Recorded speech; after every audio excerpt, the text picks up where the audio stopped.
And welcome back to WDEF News 12. This morning, it's Friday. It's time for How Does Your Garden Grow? Tim Holcomb from the Holcomb Garden Center joining us this morning at 756-1212. And if you have a gardening question, feel free to give us a call. Tim, as always, great to see you. Good to see you, Brian. And before we jump into some of the questions here, you have brought the most popular Mother's Day hanging basket. What is it? It's the fuchsia, and it's only available for a couple of weeks in the year, right before Mother's Day. And moms and grandmoms all just seem to love the fuchsia. It just hangs down, has the purple and red color. Loves a shady spot, cooler weather.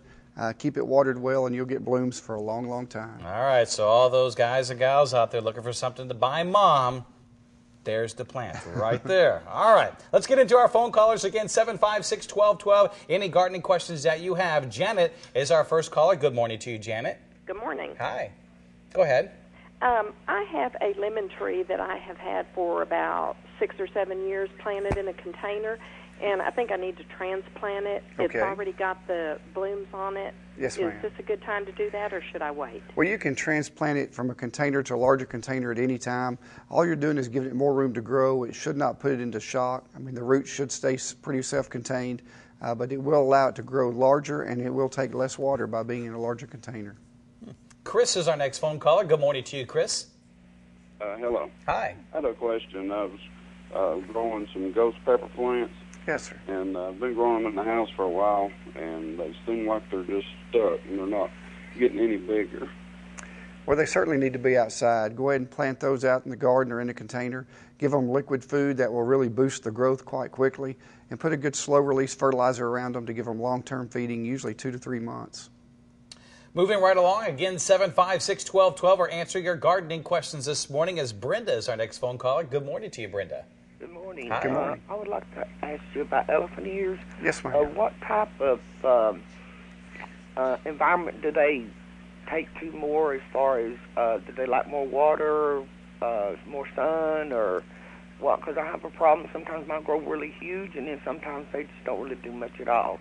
Well, they can get quite large. Matter of fact, there's a new variety called Jack's Giant that will just get incredibly large, but they prefer a wet area. So if you have it near a watered garden or area where you can keep it watered well, they will tolerate shade or full sun, so they're quite flexible in that regard. But make sure they're well watered and give them food, and those leaves will get really large. John is our next phone caller. Good morning to you, John. Yeah, I have two questions. Number one, I got a piece of a rose bush. It's got a real nice root on it, and I was wondering if I could take and plant that in the ground, or do I have to put it in a pot first? And my second question is, can you transplant irises now? Yes, you can. As far as the rose goes, if it has roots, go ahead and plant it in the ground. Make sure it's in good soil, full sun, and give it food and water, and it should root. Water it with root stimulator to get it really going very quickly.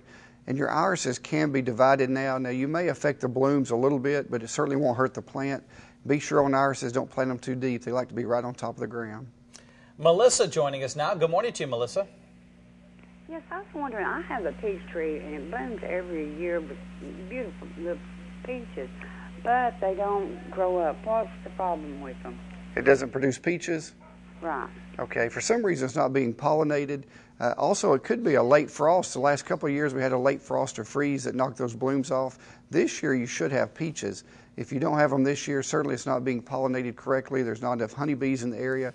Make sure you don't spray insecticides when they're in bloom, or even plant other peach trees around so they can cross-pollinate well. And Jeanette joining us. Good morning to you, Jeanette. Good morning. Hi. Good morning. I have a knockout rose bush that was beautiful last year, and it's got blooms all over it, but the leaves got white spots, and now they're getting holes all in the leaves of them. Well, there is a small worm. If you look on back of those leaves, you'll see a little slug-like worm called a rose midge. It's quite easy to take care of. We recommend the rose food with insecticide that will give it the food it needs to keep blooming, but it'll also put the insecticide in the plant, so when those worms or aphids or other insects try to eat on them, it'll take care of them and knock them right out. Margie joining us now. Good morning to you, Margie. Morning. Good morning. I've got a question on rose bushes. Can you retransplant them from one spot to the other now? Yes, ma'am. If they've been planted for a while, you need to cut back at least a third of that rose bush, dig as many roots as possible, and plant in the new location. Water it good with root stimulator, put mulch around it, and it should take off and do very well for you. And Candy joining us. Good morning to you, Candy.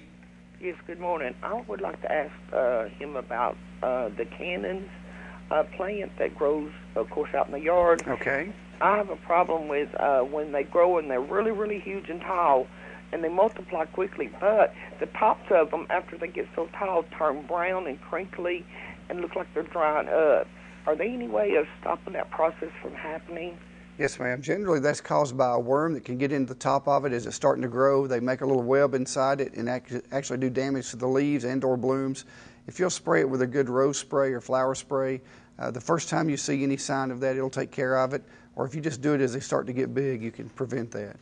All right, 8 questions, 8 answers. You're the guy this morning. Thank you. Unfortunately, folks, we are running out of time. We're going to put the information on the screen. If you have any more questions or maybe looking for some good deals and some good flowers and maybe a hanging basket for mom, hint, hint, contact Tim Holcomb at Holcomb Garden Center. He's got 2 locations, one on Highway 153 in Hickson. That's at 5513. You can call 877-8782 or down in Fort Oglethorpe, 2705 Battlefield Parkway.